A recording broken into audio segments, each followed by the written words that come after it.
बिहार के करोड़ों बच्चे और लाखों शिक्षक अभ्यर्थी पिछले 4 साल से 2019 से शिक्षक बहाली के इंतजार में खड़े हैं। लेकिन जब नई नियमावली तैयार हो गई तब भी उसको कैबिनेट से मंजूरी न दे करके लटकाया जा रहा है। सौरभ 9 मिनट। माननीय सभापति महोदय, आज मैं यहाँ पे शिक्षा बजट में जो कटौती प्रस्ताव लाया गया उसके खिलाफ बोलने के लिए खड़ा हुआ हूँ। और इसे संयोग कहा जाए या प्रयोग कहा जाए कि सदन के भीतर जो लोग शिक्षा बजट में कटौती का प्रस्ताव लेकर के आए हैं, इन्हीं के आका केंद्र में बैठ करके लगातार देश भर की शिक्षा में कटौती कर रही है, शिक्षा बजट को काटा जा रहा है। देश का ये दुर्भाग्य है कि 2014 में एक ऐसी सरकार केंद्र में आई है जिनके राजनीति और विचारधारा के प्रचार प्रसार के लिए ये जरूरी हो गया है कि जनता अनपढ़ रहे। अगर लोग पढ़ लिख लेंगे, अगर लोग तर्कशील हो जाएंगे, वैज्ञानिक सोच वाले लोग हो जाएंगे, तब इनकी राजनीति कहां चलेगी। जो झूठ पे, विभाजन पे, तर्कहीनता पे और अंधविश्वास पे राजनीति टिकी हुई है, वो कहां चल पाएगी। और इसीलिए हम देख रहे हैं कि केंद्र की तरफ से लगातार इस देश की शिक्षा को दुश्मन की तरह और देश भर के जो शैक्षणिक संस्थान हैं उनको वार जोन की तरह, युद्ध के मैदान की तरह ट्रीट किया जा रहा है। एक रेगुलर पॉलिसी देश के अंदर बना हुआ है जहां पे लगातार बजट कटौती, शिक्षा में फीस वृद्धि, सीट कटौती, आरक्षण कटौती, कोर्स कटौती और ओबीसी, एससी, एसटी और माइनॉरिटी स्टूडेंट्स का विश्वविद्यालयों और संस्थानों से बहिष्करण, ये मोदी सरकार के शिक्षा नीति की ट्रेडमार्क बन चुकी है।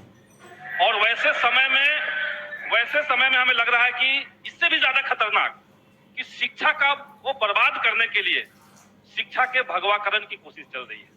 और ये 3 लेवल पे चल रहा है, नियुक्ति के स्तर पर, नियंत्रण के स्तर पर और पाठ्यक्रम के स्तर पर।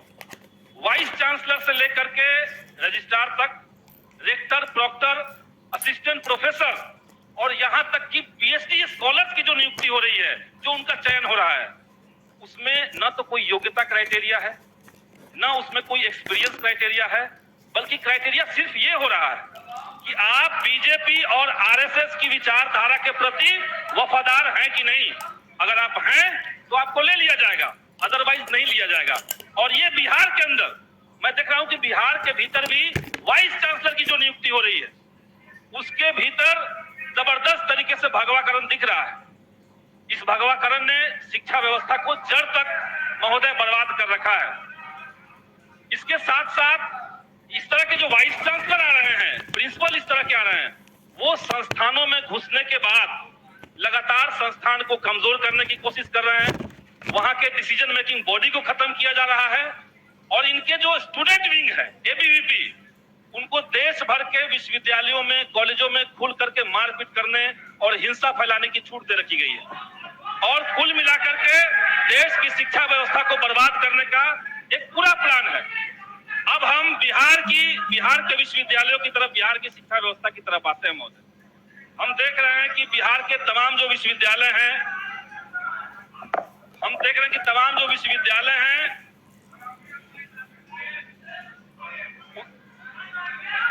अरे रुकिए ना भाई, हेडफोन लगा के बोलते हैं। बोले उनको। बिहार के विश्वविद्यालयों में महोदय भ्रष्टाचार बहुत आम हो चुका है। वहां पे सत्र अनियमितता है। लेकिन ये अनफॉर्चुनेट है कि जो बिहार यूनिवर्सिटी एक्ट 1976 है, उसके मुताबिक राज्य सरकार को विश्वविद्यालयों को चलाने के भीतर कोई खास अधिकार नहीं दिया गया। इसीलिए मैं सदन के माध्यम से सरकार से ये मांग करूंगा कि बिहार यूनिवर्सिटी एक्ट 1976 जो है, उसके अंदर आवश्यक संशोधन करके राज्य सरकारों की भूमिका उसमें तय की जाए। राज्य सरकार की भूमिका, महामहिम राज्यपाल को वोट नहीं लेना है, वो जनता के प्रति जवाबदेह नहीं है, लेकिन सरकार की जवाबदेही बनती है। इसलिए मैं मांग करता हूं कि उसमें संशोधन किया जाए। देश भर में जो फंड कटौती है, सीट कटौती है, और कोई माननीय सदस्य भारतीय जनता पार्टी की तरफ से भी कह रहे थे कि स्कूलों कॉलेजों की बंदी चल रही है, उसको बंद करके शिफ्ट किया जा रहा है। तो इन तमाम जो पॉलिसी है, इसको समेट करके केंद्र सरकार ने कोविड के टाइम पे 2020 में नई शिक्षा नीति 2020 लाई थी। और मैं आज यहाँ पे सदन से मांग करता हूं कि विधानसभा के भीतर चूंकि शिक्षा जो है वो समवर्ती सूची में आता है, राज्यों के भी अधिकार है, केंद्र के भी अधिकार है, तो लेकिन राज्य सरकार इस बात को समझे कि नई शिक्षा नीति 2020 शिक्षा के व्यवसायीकरण का, शिक्षा से गरीबों की बेदखली का एक खुला फरमान है। इसलिए सदन में इसको खारिज करने का एक प्रस्ताव लाया जाए, ये मैं सरकार से महोदय मांग करता हूँ। अभी जो बजट सरकार की तरफ से रखा गया है उसमें शिक्षा के ऊपर कुल व्यय का 17.9% खर्च सरकार करने जा रही है और देश भर में ये सबसे ज्यादा खर्च करने का एक पैमाना है प्रतिशत के मामले में अगर देखें। लेकिन ये जो क्षण है ये जो खुशी का पल है ये बहुत क्षणिक क्यों है? क्योंकि जब हम per capita expenditure on education देखते हैं, शिक्षा के ऊपर प्रति व्यक्ति का जब खर्च हम देख रहे हैं तो ये देश में सबसे निचले पायदान पर है। सबसे ज्यादा प्रतिशत देकर के शिक्षा के ऊपर भी सबसे कम हम लोग शिक्षा पे प्रति व्यक्ति खर्च कर पा रहे हैं, जो सिर्फ 3245 रुपए है। तो इसका सीधा मतलब है कि बिहार सरकार को की जो लंबे समय से मांग रही है केंद्र से कि हमें विशेष राज्य का दर्जा दिया जाए, कि वही मौका है। आप सबसे ज्यादा प्रतिशत खर्च कर रहे हैं लेकिन प्रति व्यक्ति सबसे कम पहुंच रहा है। तो इसलिए सरकार, जो भारतीय जनता पार्टी के यहाँ लोग बोल रहे हैं, वो अगर विशेष राज्य का दर्जा देने के पक्ष में नहीं है तो कोई हक नहीं इनको बनता है बिहार की शिक्षा व्यवस्था पे कुछ बोलने का। तो ये एक मांग हम यहाँ पे रखना चाहते हैं। इसके अलावा हम देख ही रहे हैं कि पूरे देश के भीतर नया जो मोडानी पॉलिटिक्स है, मोदी और अडानी की जो पॉलिटिक्स है, उसमें कितना जनता की संपत्ति को अडानी के ऊपर दिया जाए, उसमें सिर्फ 5% पैसा निकाल करके अगर बिहार की शिक्षा व्यवस्था को दिया जाए तो निश्चित तौर से बेहतर रिजल्ट आएंगे, ये हम चाहते हैं। ये बिहार की जो व्यवस्था है, शिक्षा व्यवस्था है, उसमें स्थिति खराब है, ये हम जानते हैं। लेकिन अगर सरकार कुछ विल पावर दिखाए, इच्छा शक्ति अगर कुछ दिखाए तो ये बेहतर हो सकता है। पिछले साल बजट सत्र में जब मैं विपक्ष में था और मैंने मांग रखी थी कि कॉमन स्कूल सिस्टम बिहार जैसे पिछड़े राज्य के लिए क्यों जरूरी है, जो इस सदन के स्पीकर हैं वो महोदय भी उस समय विपक्ष में थे, उन्होंने भी बात रखी थी इसी बात के पक्ष में कि कॉमन स्कूल सिस्टम लागू होना चाहिए। और पूर्व मुख्यमंत्री माननीय जीतन मांझी, यहाँ मांझी जी मौजूद हैं, इन्होंने भी कहा था। आज हम तीनों लोग सरकार के पक्ष में हैं और पूरे बिहार के लाखों गरीबों, दलितों और पिछड़ों के जो बच्चे हैं, उनकी आकांक्षाओं को, उनके जो सपने हैं, उसकी जवाबदेही को मैं अपने कंधे पर महसूस करते हुए महोदय मैं कहना चाहता हूं, ये सही वक्त है जब सरकार को ये फैसला लेना चाहिए। सरकार को ये फैसला लेना चाहिए कि बिहार में कॉमन स्कूल सिस्टम लागू होगा और इसमें अगर सरकार का तनिक भी कोई इच्छा शक्ति है तो इस सदन के भीतर से इसकी संभावनाओं को तलाशने के लिए एक कमेटी का गठन कर दे।